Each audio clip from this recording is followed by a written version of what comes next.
A'udzubillahi minasyaitonirrajim. Bismillahirrahmanirrahim. Assalamualaikum warahmatullahi wabarakatuh. Baiklah, saya Madi Speaker, NIM 18 14 19 234, Prodi Manajemen Pendidikan Islam. Di sini saya akan menjawab soal ujian tengah semester dari Bapak Meskam yang mana mengampu mata kuliah manajemen perkantoran. Baiklah, soal pertama itu apa yang dimaksud dengan manajemen perkantoran? Manajemen perkantoran adalah upaya pengarahan pada aktivitas suatu kegiatan ketatausahaan dari suatu kantor secara menyeluruh agar bisa mencapai tujuan seefisien mungkin. Yaitu harus diadakan penataan agar pekerjaan ini bisa dilakukan dengan baik. Nah, upaya penataan ataupun pengelolaan inilah yang disebut sebagai manajemen perkantoran. Soal nomor 2 yaitu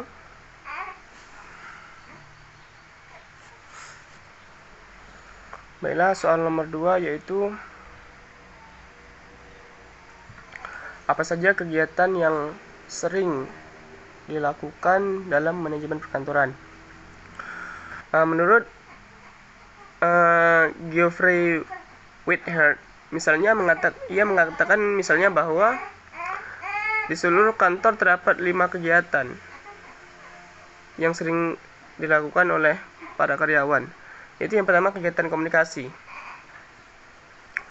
Setiap kantor dari sudut tertentu merupakan pusat komunikasi ya tentunya, karena kantor tersebut menerima perintah, informasi, dan laporan dari kantor-kantor lain.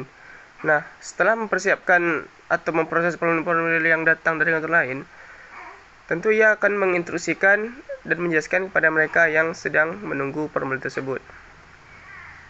Yang kedua yaitu kegiatan kalkulasi.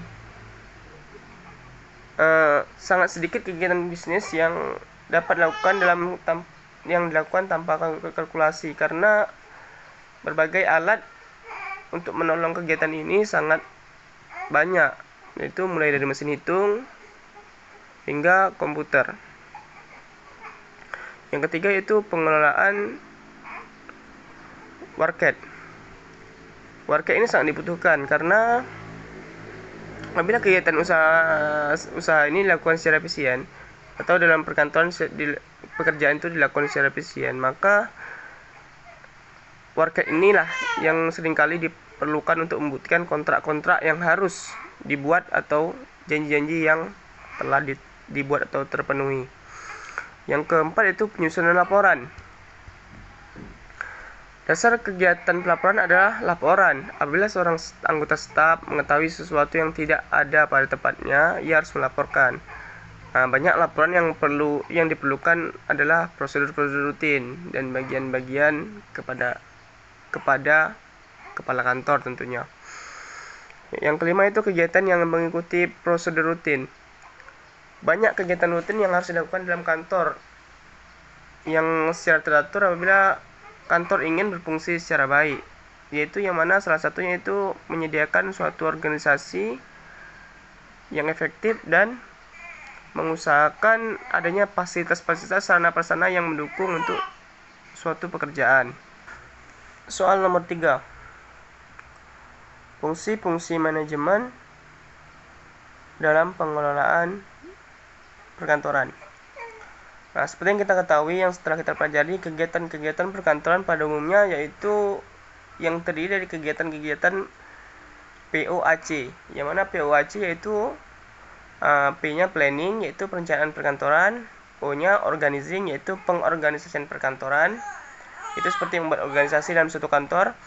Yang ketiga ya A, yaitu actualing, yaitu pengarahan perkantoran atau office actualing. Yang C-nya yaitu controlling, yaitu pengawasan perkantoran.